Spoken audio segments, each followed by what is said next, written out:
Hello बच्चों, राम राम, जोहार। बच्चों, एक शानदार सा सवाल है। आइए इस सवाल को अपन लोग करते हैं। Right.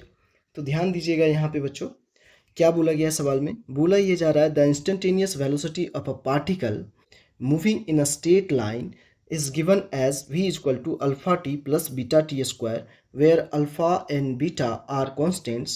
The distance traveled by the particle between 1 second and 2 second is।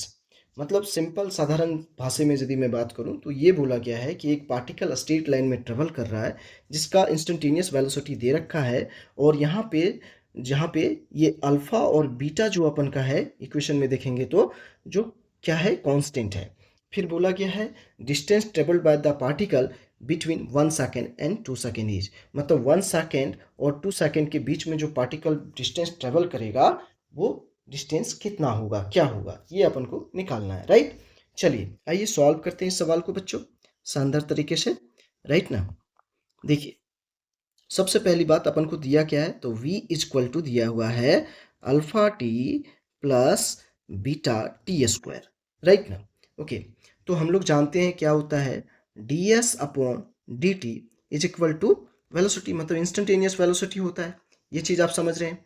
तो यहाँ पे मैं ऐसा लिख सकता हूँ, देखिए d s upon d t is equal to alpha t plus beta t square. Right, ये लिख सकता हूँ क्या।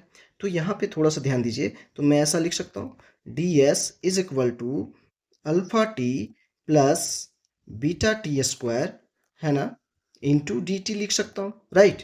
अब दोनों साइड इंटीग्रेट कर दीजिए, तो यहाँ पे लिमिट ले लेंगे S1 से लेके S2 तक, और यहाँ पे दे रखा है 1 सेकेंड से लेके 2 सेकेंड तक।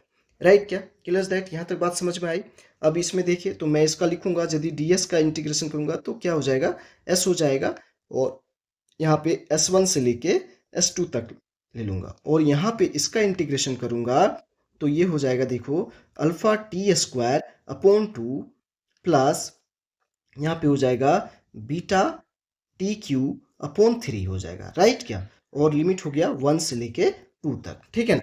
अब देखिए इसको लिमिट यहाँ पे पुट करते हैं और समझाते हैं। तो इसके लिए मैं एक प्रॉपर पेज ले लेता हूँ और समझाता हूँ आपको। ठीक है ना। तो यहाँ पे क्या हो जाएगा, देखो S2 माइनस S1 हो जाएगा इज इक्वल टू, यहाँ पे लिमिट पुट करेंगे तो देखिए क्या हो जाएगा, यहाँ पे हो जाएगा 4 अल्फा अपॉन 2 प्लस यहाँ पे, ठीक है ना, 4 अल्फा, 2 यहाँ पे पुट करेंगे, 2 2 जा 4 हो जाएगा, और यहाँ पे 2 को पुट करेंगे तो 3 टाइम्स 2 आ जाएगा, मतलब 8 हो जाएगा। तो यहाँ पे हो जाएगा हमारे पास, देखिए 8 बीटा अपॉन 3। राइट क्या, माइनस, ठीक है ना, माइनस। अब यहाँ पे पुट करिए तो ये क्या हो जाएगा, देखिए alpha upon 2 plus beta upon 3। Right क्या। अब देखिए इसको सॉल्व करिए तो S2 माइनस S1। अब जब इसको सॉल्व करेंगे बच्चों यहाँ पे, तो देखिए ऐसा मैं लिख सकता हूँ 4 alpha upon 2 plus 8 beta upon 3, ठीक है, minus alpha upon 2 minus beta upon 3। Right क्या। ठीक है। तो यहाँ पे देखिए S1 माइनस S2, ठीक है ना। तो यहाँ पे क्या हो गया, 4 alpha upon 2 minus alpha upon 2 लिखूँ ऐसे, ठीक है ना, और प्लस 8 बीटा अपॉन 3, ठीक है ना, माइनस बीटा अपॉन 3 हो जाएगा। राइट क्या। तो यहाँ पे देखिए S2 minus S1 is equal to, यहाँ पे मैं क्या करता हूँ, अल्फा अपॉन 2 कॉमन ले लूँ, तो यहाँ पे क्या हो जाएगा 4 माइनस 1 हो जाएगा, प्लस यहाँ पे बीटा अपॉन 3 कॉमन ले लूँ, तो यहाँ पे क्या हो जाएगा 8 माइनस 1 हो जाएगा। राइट क्या। ठीक है। अब इसको सॉल्व करिए तो क्या हो गया, S2 minus S1 is equal to, यहाँ पे क्या हो जाएगा 3 alpha by 2 plus 7 beta by 3। Right क्या। तो यही हो गया इस सवाल का आंसर।